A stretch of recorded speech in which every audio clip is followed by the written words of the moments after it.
seatbelt light. Please take your seat and fasten your seatbelts. Thank you. You might see styles referred to in different ways when you work in Flare. CSS works hand in hand with HTML, so sometimes you'll see the term HTML element. An HTML page is made up of a bunch of elements. For example, P is an element that represents paragraph content. H1 is an element that represents first-level heading content. UL is an element that represents unordered or bulleted list content, and so on. CSS uses styles with corresponding names to format those elements, so you'd use the H1 style to control the look of the H1 elements in an HTML page. In addition to the term style, you might also see the word selector. In Flare, we use the term style in a pretty broad sense when talking about CSS formatting. But most of the time, when you see the word styles, what we're really talking about are selectors. There are different kinds of selectors. First of all, there are type selectors, which are the most basic kind. For example, H1 all by itself is a type selector. In the style sheet editor, you can select H1 and then change any of its properties to tell Flare how you want it to look.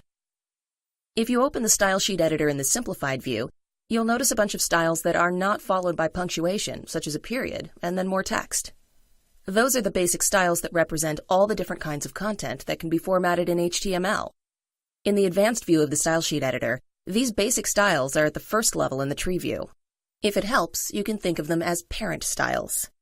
The term parent styles implies that it can have children, and that's kind of what you're seeing when one of these basic styles has something under it in the advanced view, or when you see a style followed by some punctuation and more text in the simplified view.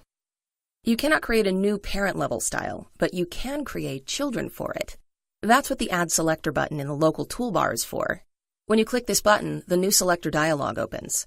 This will let you create more advanced selectors so that you can have variations of the parent style. For example, maybe in addition to regular paragraphs in your topics, you've got special paragraphs to hold tips for your readers, and you want those tips to stand out with a colored background. So you don't create a style called tip that's at the same level as the P style. Instead, you create something known as a class selector. First of all, you'd select P in the style sheet editor. Then you click Add Selector. In the class name field, you type the name, in this case, tip.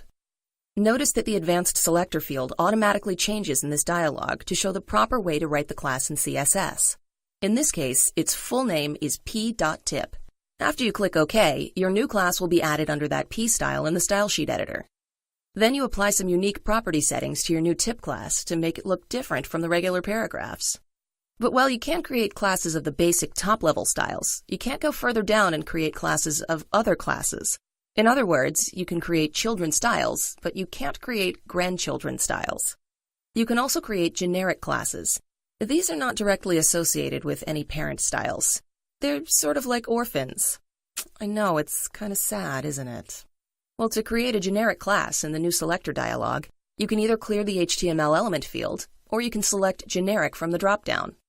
Then complete the class name field. As you can see in the advanced selector field, the class name appears by itself after a period. Generic styles can be very useful because any of the parent styles can use them. For example, you might want to quickly center all kinds of content in a topic, but it would be more work to create one class called p.center for paragraphs, another for headings called h1.center, another for containers called div.center, and so on.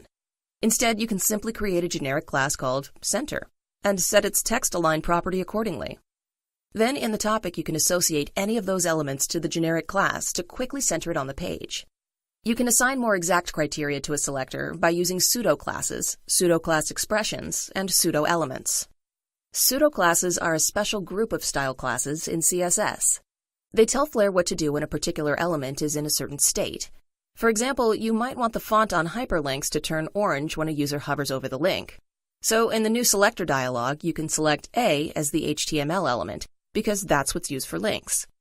Then, from the pseudo-class field, you select hover.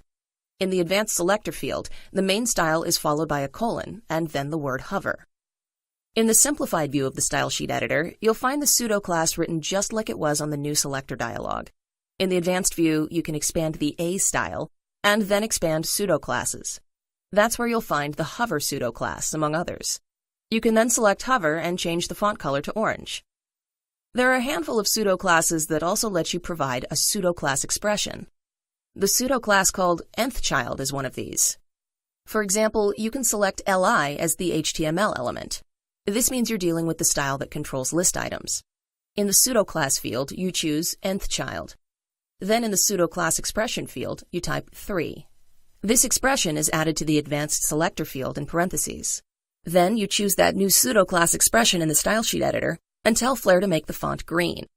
What you've done is tell Flare that you want every third item in a list to be shown in a green font, like this.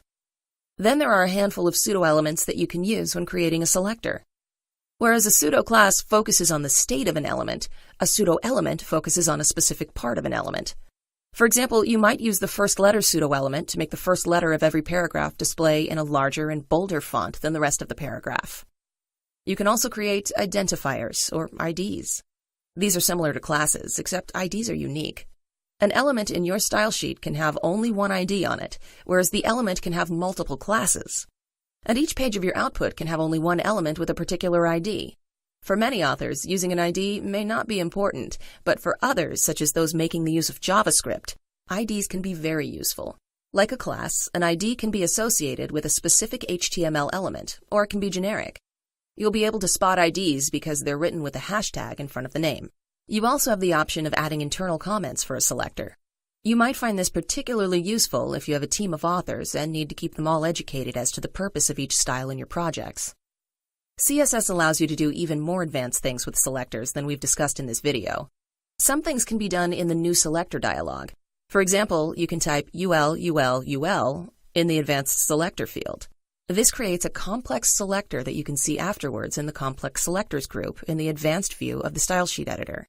As you recall, the UL style controls the look of unordered lists.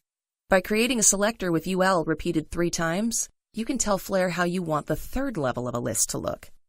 For other advanced selector tasks, you may need to use the internal text editor instead of the simplified or advanced view of the style sheet editor. For more information about selectors, see this topic in the online help. You can also refer to external resources, including the w3.org website.